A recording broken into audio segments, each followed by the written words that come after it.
মাত্র 18 মাস বয়স, যে এখনো ঠিকমতো কথা বলাও শেখেনি, বোঝেনি পৃথিবীর আলো বাতাস, সেই নিষ্পাপ শিশুকেও শিকার হতে হলো ধর্ষণের।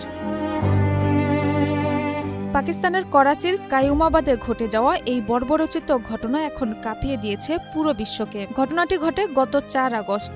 জানা যায়, ঘটনার সময় শিশু আইজাল আলী বাড়িতে তার খালার কাছে ছিল। অভিযুক্ত কিশোর আব্দুল মান্নান তখন বাড়িতে আসে।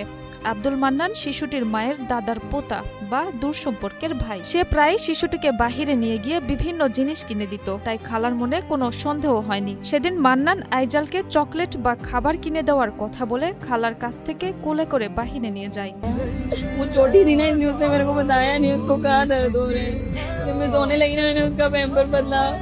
ঘটনার ঠিক ওই সময়টিতে শিশুটির মা তাদের বাড়ির পিছনের বা পাশের একটি গলিতে একটি কাজে গিয়েছিলেন। মাত্র 20 থেকে 25 মিনিট পর অভিযুক্ত মান্নান শিশুটিকে অচেতন অবস্থায় ফিরিয়ে আনে। তখনও শিশুটির মা বাড়ি ফেরেননি, তাই মান্নান শিশুটিকে পুনরায় তার খালার কাছেই ফিরিয়ে দেয়।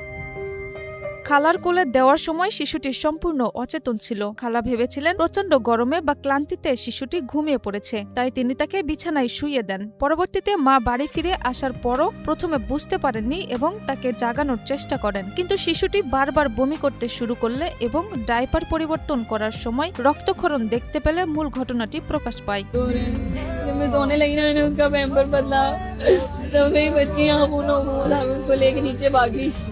রক্তাক্ত আর ক্ষতবিক্ষত অবুঝ শরীরটি দেখে শিশুটির মা বাবা জিন্নাহ হাসপাতালে নেওয়ার পথেই মৃত্যুর কোলে ঢলে পড়ে নিষ্পাপ আইজাল। চিকিৎসকেরা নিশ্চিত করেছেন, মৃত্যুর আগে চরম পাশবিক নির্যাতনের শিকার হয়েছে এই শিশু। এই ঘটনার পর করাচি জুড়ে বইছে তীব্র ক্ষোভের আগুন। বিক্ষুব্ধ এলাকাবাসী অভিযুক্ত মান্নানকে পুলিশের হাতে তুলে দিয়েছে, গ্রেপ্তার করা হয়েছে তাকে। পাকিস্তানের জাতীয় শিশু অধিকার কমিশন থেকে শুরু করে বিনোদন জগতের তারকারা এখন রাজপথে ও সোশ্যাল মিডিয়ায় সোচ্চার। সবার মুখে এখন একটাই দাবি, আইজালের হত্যাকারীকে যেন দেওয়া হয় দৃষ্টান্তমূলক কঠিনতম শাস্তি।